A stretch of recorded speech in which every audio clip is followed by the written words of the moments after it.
Hi hello good morning ನಮಸ್ಕಾರ. ಚೆನ್ನಾಗಿದ್ದೀರಾ? So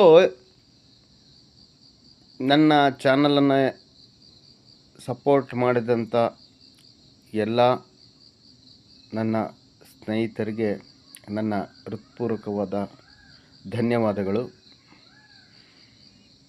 ಇವತ್ತು ಭಾನುವಾರದ ಟಾಪಿಕ್ ಏನಂದರೆ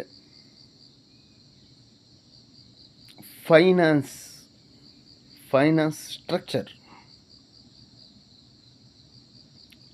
ಸೊ ನಮ್ಮ ಲೈಫ್ ಚೆನ್ನಾಗಿರ್ಬೇಕಂದ್ರೆ ಫೈನಾನ್ಸ್ ಯಾವ ರೀತಿ ಮೇಂಟೈನ್ ಮಾಡಬೇಕು. ಉದಾಹರಣೆ, ನಾನು ತಿಂಗಳ ಒಂದು 20,000 ದುಡಿತೀನಿ.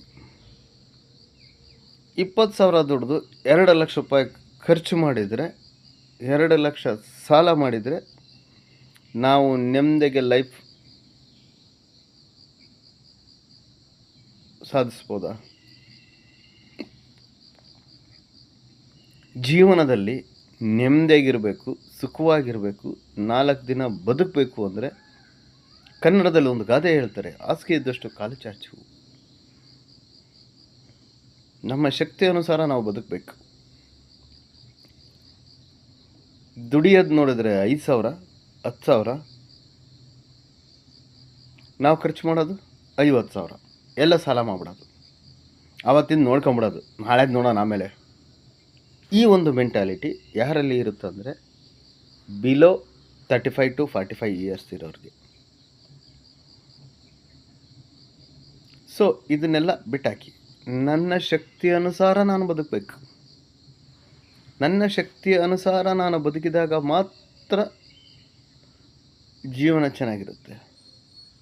ಇವತ್ತು ನನ್ನಲ್ಲಿ 500 ರೂಪಾಯಿ ಆಯಿತಾ, ಆ 500 ರೂಪಾಯಲ್ಲಿ ನಾಳೆಗೆ ಏನು ಬೇಕು, ನಾಳೆಗೆ ಏನು ಸೇವಿಂಗ್, ಉಳಿತಾಯ, ಅದ್ರ ಮೇಲೆ ಜೀವನ ರೂಪಿಸ್ಕೊಂಡಾಗ ಮಾತ್ರ ಮನುಷ್ಯ ನೆಮ್ಮದಿಯಾಗಿರೋಕ್ಕೆ ಸಾಧ್ಯ. ಅರ್ಥ ಆಯ್ತಾ? ಯಾರೇ ಸಾಲ ಮಾಡಲಿ, ಎಲೆ ಮಾಡಲಿ, ಯಾರೇ ದುಡ್ಡು ಕೊಡಲಿ, ಯಾರೂ ಬಿಡಲ್ಲ. ಆ ಸಾಲ ತೆಗೆಯೋಕ್ಕೆ ಇನ್ನೊಂದು ಸಾಲ, ಆ ಸಾಲ ಮುಚ್ಚೋಕ್ಕೆ ಇನ್ನೊಂದು ಸಾಲ, ಹಿಂಗೆ ಮಾಡ್ತಾ ಹೋಗಿ ದುಡಿಮೆ ನೋಡಿದರೆ ಕಡಿಮೆ, ದುಂದು ವೆಚ್ಚ ನೋಡಿದ್ರೆ ಡಬಲ್. ಏನಾಗುತ್ತೆ? ಜೀವನ ನರಕ ಆಗುತ್ತೆ.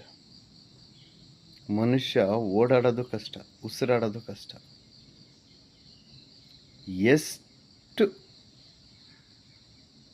ದುಡ್ಡಿರುತ್ತೋ ಅಷ್ಟರಲ್ಲೇ ಜೀವನ ಮಾಡಿ.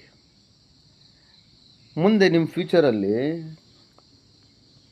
ಏನು ನೀವು ಹೆಂಗಾಗಿದ್ದ